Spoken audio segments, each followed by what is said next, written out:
Olá, me chamo Fábio Agostinho, amigos do canal. Decidi transmitir por meio desses vídeos uma conversa constante, franca e direta sobre uma cultura de paz. Por meio do Evangelho de Jesus, procurarei falar para vocês baseado em alguns livros iluminados que nos traz belas reflexões sobre a nossa evolução como seres humanos. Toda e qualquer reflexão do Evangelho deve ser levada em conta a aplicação das nossas vidas, pois Evangelho é vida.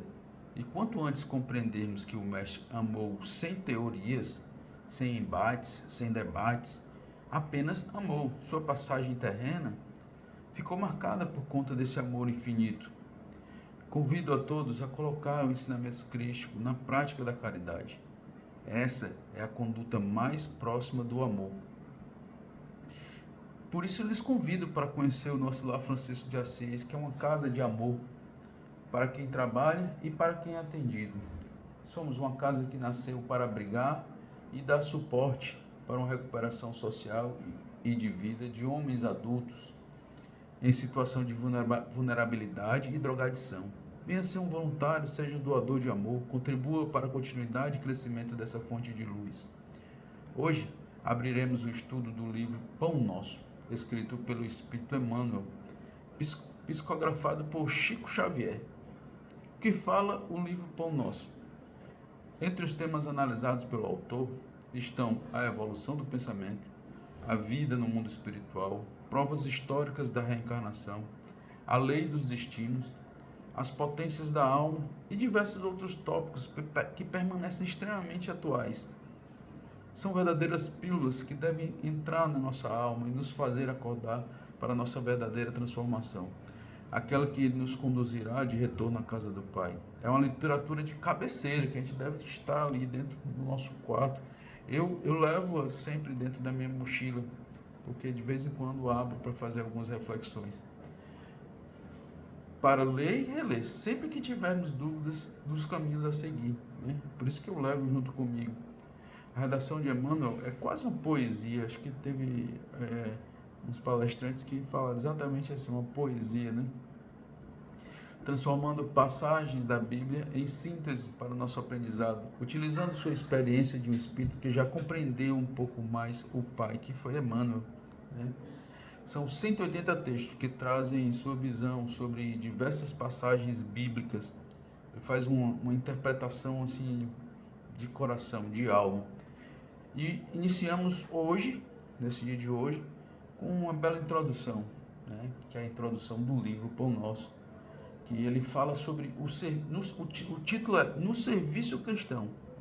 Em cada título ele coloca uma passagem bíblica, né? Que é a referência da interpretação que ele faz. Nessa ele diz assim: porque todos devemos comparecer ante o tribunal do Cristo, para que cada um receba segundo o que tiver feito, estando no corpo o bem ou o mal. Isso está escrito em Paulo, 2 Coríntios 5, 10. Né? Eu vou ler o trecho do parágrafo e faço alguma análise, né? A gente coloca só algumas interpretações, mas o convite é que você mesmo faça a sua interpretação, né? Que você leia o livro e interprete, né? Cada vez que a gente lê, né, o livro, ele deve ser lido constantemente, né? Não existe limitações para essa leitura, porque cada vez que você lê uma dessas passagens, você aprofunda um pouco mais, né? Você faz a equiparação da passagem com a sua própria experiência na vida, né? Então ele começa assim: não falta quem veja no Espiritismo mero campo de experimentação fenomênica, sem qualquer significação de ordem moral para as criaturas. Veja que o livro retrata a experiência cristã, utilizando o Espiritismo como instrumento para o aprendizado. Mas ele não é de religiosismo, ele não tem limitações de interpretações religiosas, e sim de cunho moral, cabendo a todas as religiões, até mesmo porque o Mestre Jesus nunca fundou uma religião. Você não vê nenhum registro histórico ele dizendo: esta é a minha religião, este é o meu templo. Ao contrário, ele foi até o templo para combater aqueles que vendiam dentro dele, que eram os vendilhões do tempo, né? Nos vemos sempre dirigindo as nossas intenções para coisas acessórias, é o que o texto do parágrafo está dizendo, né? Que a gente se foca nas experiências fenomenais, por exemplo, ritualismo, né? Você vai para a igreja só por conta do ritual, você não vai para compartilhar, para congregar, para levar amor, para compartilhar suas experiências. Você vai por conta de um ritualismo, achando que o ritualismo é a solução para os seus problemas, né? Mas é um caminho fake, né? É um caminho que é ilusório, ele não leva a uma transformação. A verdadeira transformação se opera dentro de você e não fora de você.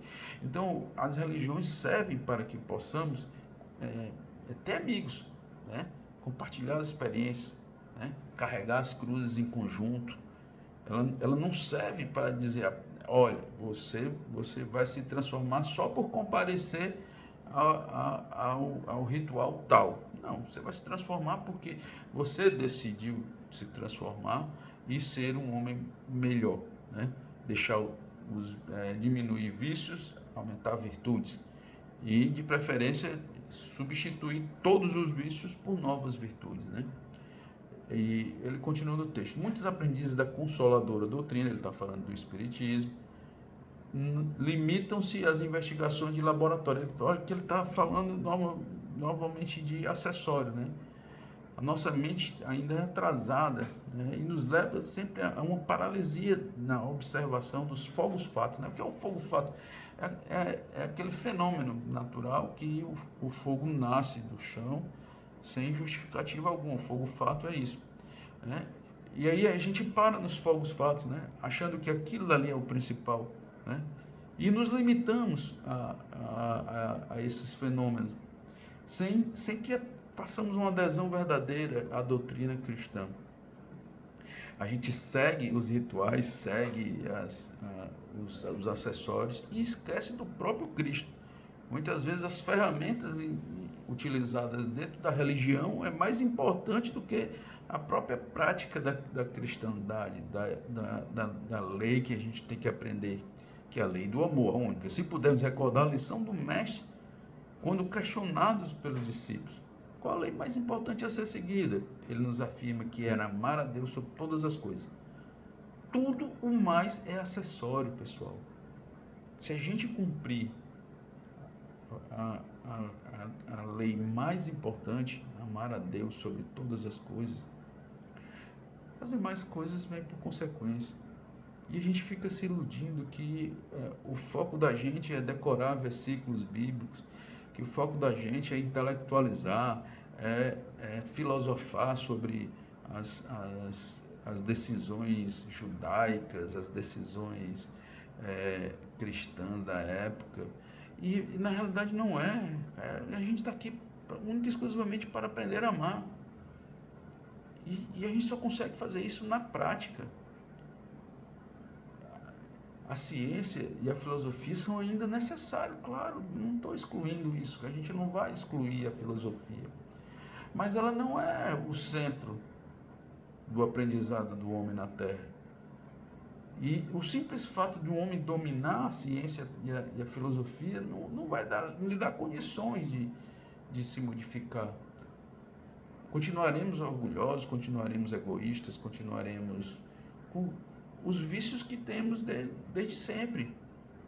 Então, o convite é mudar esses vícios e não simplesmente decorar filosofias. Por isso que se chama de vãs filosofias, né? Porque nos levam a não muito, são debates inócuos. Nós temos que utilizar, assim, a nossa mente, mas no sentido de na compreensão do mestre, na compreensão de Deus, né? Porque senão estaremos só no acessório, né? Emmanuel continua: é imperioso conhecer, todavia, que há tantas categorias de homens desencarnadas quanto são de encarnados. Então o autor aborda o assunto da encarnação já na introdução, né? Que encarnar né? Estar no corpo físico é uma dádiva divina, pessoal, que pode prover a evolução do homem. Encarnar significa sair da pátria original do espírito para o experimento tangível, né?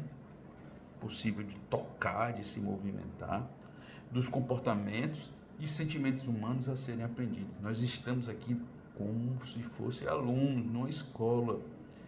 O corpo não é uma passagem inútil, é uma passagem de estudo. Estamos aprendendo a amar a Deus sobre todas as coisas. Essa é a lição que deve nos guiar, né? E Emmanuel afirma que é necessário aprender, pois os espíritos são os mesmos, sejam encarnados, sejam desencarnados. Aqui na carne, a gente tem uma oportunidade maior, porque as coisas são mais tangíveis, você consegue ter uma compreensão maior do que tem que aprender, das lições do sentimento. Você vai estar junto de pessoas que você tem dívidas, ou seja, no plano espiritual não necessariamente você vai estar junto dessas pessoas, mas no plano físico não, você vai estar junto daquelas que você tem dívida, que você tem que fazer a extensão do seu perdão, de dar e de pedir, né? Entidades discutidoras, isso é o texto da introdução. Entidades discutidoras, levianas, rebeldes e inconstantes transitam em toda parte. Além disso, incógnitas e problemas surgem para os habitantes dos dois planos. Ou seja, se a gente fica vinculado apenas à questão do fenômeno espiritual, a gente esquece que os problemas que existem no plano espiritual são os problemas que estão no plano físico e vice-versa. Aqueles que nós criamos e não conseguimos nos desvencilhar no plano físico vão estar lá no plano espiritual, né? A porta é única, só existe uma porta, é aprender a amar a Deus. Não existem duas portas, né? A gente aprende por amor ou por chicote, mas iremos aprender, porque a evolução, ela não é uma discussão em debate. Não estamos discutindo se podemos evoluir ou não. Nós evoluiremos independentemente da nossa vontade. Nós evoluiremos, né? Em vista, o texto de novo, em vista de semelhantes razões, os adeptos do progresso efetivo do mundo, distanciados da vida física, pugnam, ou seja, requerem pelo espiritismo com Jesus, convertendo-nos o intercâmbio em fator de espiritualidade santificante. Veja, quando Emmanuel nos faz lembrar que temos um guia, temos um ser perfeito que se lançou à frente e é a nossa luz, nós nos esquecemos desse pequeno detalhe, que não é pequeno, que é essencial. É que o mestre tem que estar à frente dos nossos atos, dos nossos pensamentos, dos nossos sentimentos, né? O esquecimento desse detalhe é como aconteceu com os discípulos, né? Quando embarcaram para uma pesca à noite e veio a tempestade, veio as ondas e o temor da morte colocou os discípulos em desespero. E aí o mestre, quando acordou, deu um sonoro carão, né, nos discípulos, chamando de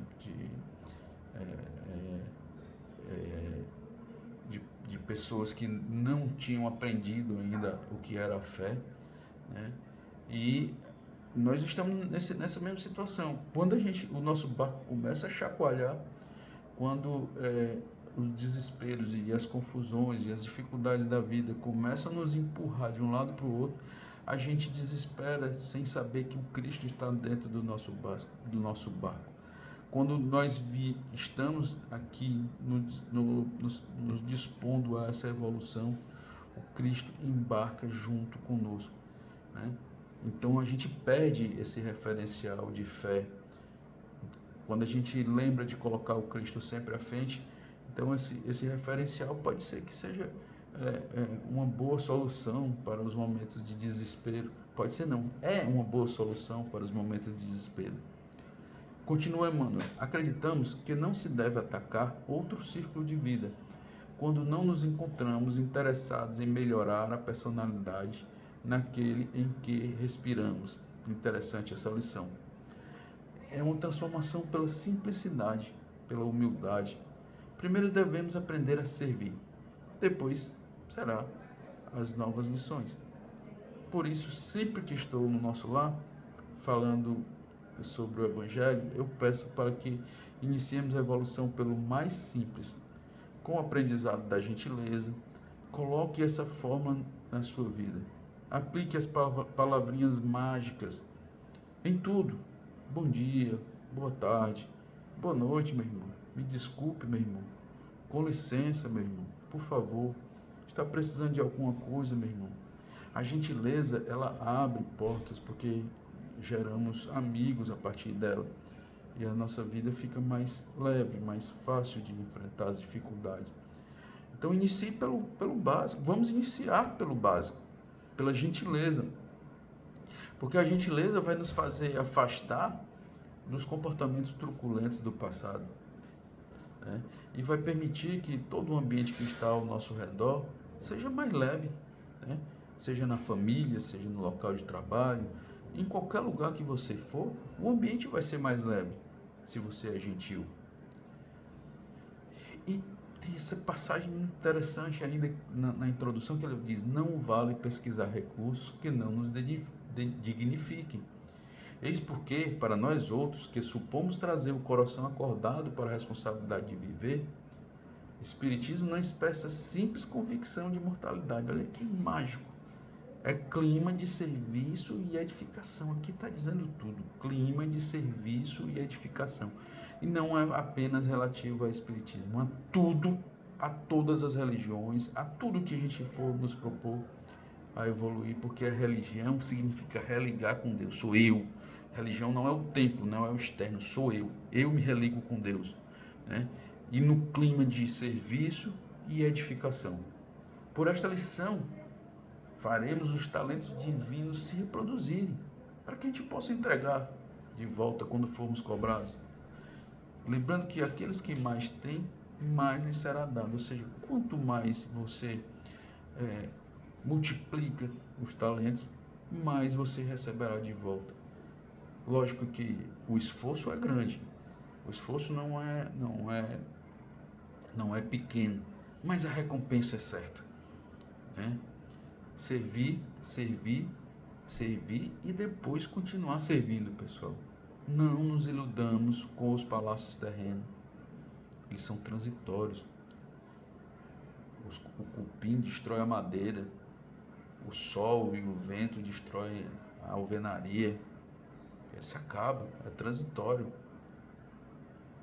E não temos a capacidade de ser nenhum senhor de um reino, né? A gente se ilude com o brilho do ouro, né? Mas não temos a capacidade de ser senhor de um reino, de utilizar o ouro para o benefício da humanidade. Ainda não temos essa capacidade.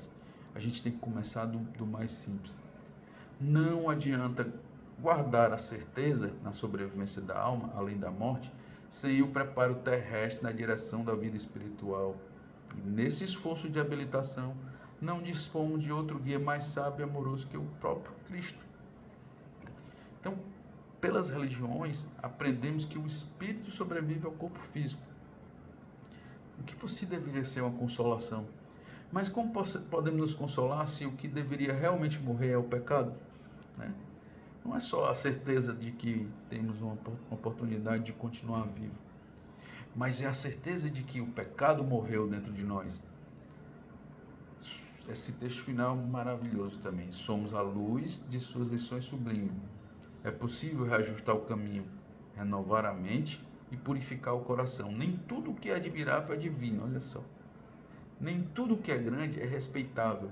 Nem tudo o que é belo é santo. Nem tudo o que é agradável é útil. O problema não é apenas de saber, é o de reformar-se para a extensão do bem, cada um. Afeiçoemo-nos, pois, ao Evangelho sentido e vivido, compreendendo o imperativo de nossa iluminação interior, porque, segundo a palavra oportuna e sábia do apóstolo, todos devemos comparecer ante o tribunal do Cristo. E sabe do apóstolo, né? Ante o tribunal do Cristo, a fim de recebermos de acordo com o que realizarmos, estando no corpo o bem ou o mal. Olha só que beleza essa finalização. Tá? Junto com o texto finalizamos, né, identificando que essa bela lição de Emmanuel nos chama a desobstruir nossas mentes, que estão acostumadas a compreender apenas o que é transitório. Vamos nos fixar no que é eterno, no que é imutável. Lembremos a lição do Cristo, que nos afirma que devemos guardar nosso tesouro, onde o ladrão não vem e roube, onde as traças o corroam. Onde temos que depositar esse tesouro então, pessoal? Emmanuel lembra ainda que todos devemos comparecer ante o tribunal certo e infalível. E não há quem não esteja sujeito a tal corte, em que o juiz é sua própria consciência. Olha só que maravilha. Como é que eu vou fugir desse tribunal? Não existe advogado que possa advogar por mim. Apenas sou eu e Deus. Né? Como eu vou fugir de um tribunal em que a minha consciência, ou seja, devemos nos aplicar à verdade. A corrupção vem pela mentira. Então, apliquemos-nos pela verdade, pois é um tribunal incorruptível, pessoal. Nele está apenas nós e Deus. Este é o nosso convite desse nosso canal. Né? Com esse simplório estudo, quero difundir uma cultura de paz. Essa é a minha intenção. Né? Aqui me propus a fazer esses vídeos. É que uma cultura de paz possa se estabelecer na humanidade. Né? Compartilhem, né, esses vídeos, ou criem vídeos, façam com que essa cultura de paz também se atinjam os lares das pessoas, as visões, aos ouvidos, né, para que nós possamos perceber que o transitório passa, mas o que é eterno fica. E o que é eterno dentro de nós? Por isso convido a todos vocês a curtir nossos vídeos, se inscrever no nosso canal, compartilhe os nossos vídeos, pessoal. Nos auxilie na construção de um mundo melhor, por uma cultura de paz e bem a todos. Fiquem com Deus e até o próximo vídeo.